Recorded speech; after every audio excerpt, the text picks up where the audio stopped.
साईं औरत किथे इतिकाफ़ में वेहे उन जे बारे में रहनुमाई कयो। जी ॾिसो, औरत आम तौर ते घर जी मस्जिद हूंदी आहे, उहा मस्जिद घर में उहो कमरो या उहा जॻह जिथे अक्सर घर जा भाती या औरतूं अची करे निमाज़ पढ़ंदियूं आहिनि उनखे घर जी मस्जिद चयो वेंदो आहे। जेकॾहिं घर में अहिड़ी जॻह मौजूदु आहे, अहिड़ो कमरो मौजूदु आहे जिथे अक्सर बेशितर अची करे सिर्फ़ु वक़्फ़ ई निमाज़ जी कान आहे घर जे अंदरि, त उन में घर जूं औरतूं या घर जा के भाती अची करे उन में फ़क़ति निमाज़ अदा कंदा आहिनि या अची करे तिलावतूं करनि था। उहा इबादत जे लाइ ख़ासि जॻह आहे, उनखे घर जी मस्जिद चयो वेंदो आहे। त औरतुनि खे उन घर वारी मस्जिद में अची करे इतिकाफ़ में वेहणो आहे। पर जेकॾहिं अहिड़ी मस्जिद घर में अहिड़ो कमरो न आहे जंहिंखे इबादत जे लाइ ख़ासि कयो वियो हुजे, त पोइ अहिड़ी जॻह औरतूं मुंतख़िब करनि जिथे जेको आहे त औरतूं इबादत कंदियूं हुजनि, या जेकॾहिं का जॻह मुंतख़िब न आहे त पोइ अहिड़ियूं पाण पहिरियों मुंतख़िब करनि त हीअ जॻह आहे जिथे असां निमाज़ पढ़ंदियूंसीं, त उहा औरत जे लाइ एतिकाफ़ गाह शुमार थींदी। पोइ एतिरी जॻह उहा मुक़ररु कनि, मिसाल को कमरो आहे या विरांडो आहे उन जी कुंड, पर बहितर आहे त को कमरो हुजे, पोइ उन जी कुंड एतिरी जॻह मुंतख़िब कजे जो औरत उन में इबादत बि करे सघे ऐं सुम्ही बि सघे। एतिरी जॻह पोइ उते पर्दा हणे बहितर आहे त उते पर्दो हणनि। जेकॾहिं औरत पर्दो नथी हणे त पोइ उते का अहिड़ी निशानी करनि जो ॿियनि खे ख़बर पइजी वञे त हीअ एतिकाफ़ जी औरतुनि जे लाइ हिकिड़ी जॻह आहे, त पोइ उन ई टुकड़े में औरत एतिकाफ़ जी नीयत सां वेही सघे थी, अगरचे बाद में उन जी जॻह ते निमाज़ अदा करे या न करे। जेकॾहिं घर जी का मस्जिद, घर में इबादत खानो वग़ैरह कोई अहिड़ो ख़ासि इबादत जे लाइ जॻह न आहे, त पोइ औरत कंहिं कमरे जी कुंड में हिकिड़ी जॻह ख़ासि करे उते निमाज़ूं बि पढ़े ऐं अहिड़ी तरह सां उते जेको आहे त औरत एतिकाफ़ जे लाइ पर्दो हणे, जंहिं जॻह ते उहो एतिकाफ़ जी जॻह थी थिए उतां अॻियो पर्दो हणे। पर्दो ज़रूरी कोन्हे, पर जेकॾहिं पर्दो नथी हणे त ॿी का अहिड़ी का निशानी करे जंहिंसां अॻियनि खे ख़बर पइजी वञे त हीअ एतिकाफ़ गाह आहे, ऐं उते औरत पोइ एतिकाफ़ जी नीयत में वेहंदी। 20 रमज़ान ते 43 खां बाद में उते एतिकाफ़ जी नीयत सां औरत वेही रहे। ऐं औरत जॾहिं एतिकाफ़ में वेहे त यादि रखो त हिकु ॻाल्हि जो हिकिड़ो ख़्यालु रखो, औरत जेकॾहिं शादीशुदा आहे त उन ई औरत खे मुड़ुस खां इजाज़त वठणु ज़रूरी आहे। जेकॾहिं शादीशुदा आहे त उन ई औरत खे मुड़ुस खां इजाज़त वठणु ज़रूरी आहे। जेकॾहिं शादीशुदा न आहे पोइ त बिल्कुलु वेही थी सघे।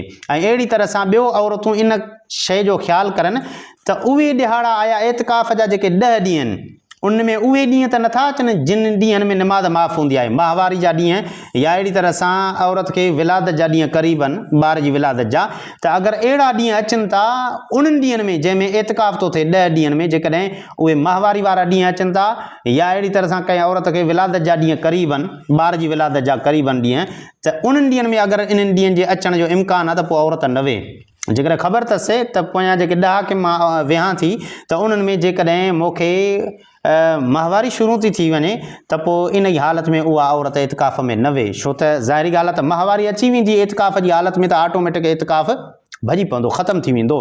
त जंहिं औरत जेकॾहिं औरत कंहिं एतिकाफ़ में वेठी ऐं एतिकाफ़ जी हालत में जेकॾहिं उनखे माहवारी अची वई त उन हालत में ऑटोमेटिक औरत जो एतिकाफ़ ख़तमु थी वेंदो आहे, बाद में उहा हिकु ॾींहं जी क़ज़ा कंदी। त अहिड़ी हालत में औरत इन शइ जो ख़्यालु करे त आया इहे ॾींहं मुंहिंजा पाकीज़ा आहिनि या न। अगरि पाकीज़ा ॾींहं 10 ॾींहं इहे पाकीज़गी वारा आहिनि त पोइ उन्हनि हालत में औरत एतिकाफ़ में बिल्कुलु वेही सघे थी ऐं शादीशुदा आहे त पंहिंजे मुड़ुस खां इजाज़त वठे। ऐं उन खां अलावा औरत जेका शरई ज़रूरत आहे, शरई जेको उज़ुर आहे उन में वञी थी सघे क़ज़ा हाज जे लाइ, या वज़ू कोन्हे त वज़ू करण जे लाइ औरत वञी थी सघे। बाक़ी औरत ॿिया कम सॼो कुझु जेको आहे त इबादत उन ई एतिकाफ़ गाह जेका उहो पर्दो हणी करे हेॾो वेठी आहे या का जॻह ठाहे निशानी करे उहा एतिकाफ़ वारी जेका जॻह आहे उते उहा औरत सॼो कुझु इबादत वग़ैरह कंदी।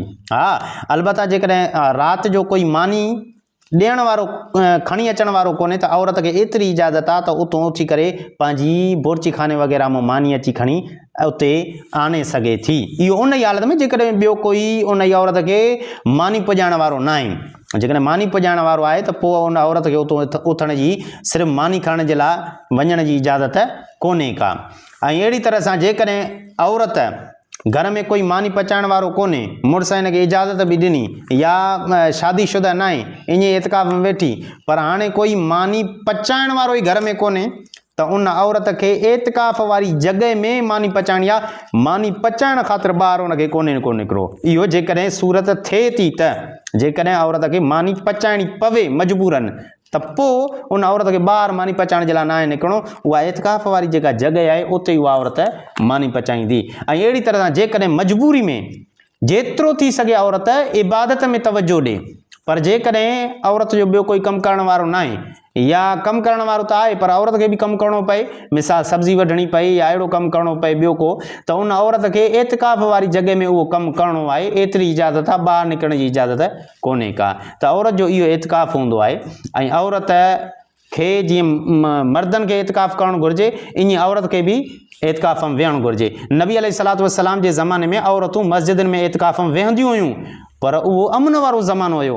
अॼुकल्ह जे हिसाब सां पुरफितन माहौल आहे, इन जे करे औरतुनि खे घर जी जेका मस्जिद आहे, इबादत खानो आहे, उन में वेहणु घुरिजे या घर में कमरे जी का कुंड या कमरे जी का जॻह उन कुंड खे ख़ासि करणु घुरिजे त इहा एतिकाफ़ वारी जॻह आहे। एतिरी उहा जॻह मुक़ररु थियणु घुरिजे फ़ी औरत जे लाइ जो उन में इबादत बि करे सघे ऐं आराम बि करे सघे। बाक़ी अहिड़ी तरह सां जेकॾहिं औरत खे गर्मी बर्मी थिए थी या का मुंझ थिए थी त औरत खे ॿाहिरि न आहे निकिरणो, उते ई इंतज़ाम करे पखे वग़ैरह जा। जेकॾहिं ॿाहिरि निकिती त पोइ उन औरत जो एतिकाफ़ भॼी पवंदो। त अहिड़ी तरह सां औरत जूं इहे हिदायतूं आहिनि, इन्हनि ते ख़ासि करे अमल करे। ॿिया बि खोड़ मसइला आहिनि पर ख़ासि करे औरत इन्हनि ॻाल्हियुनि जे मथां अमल करे।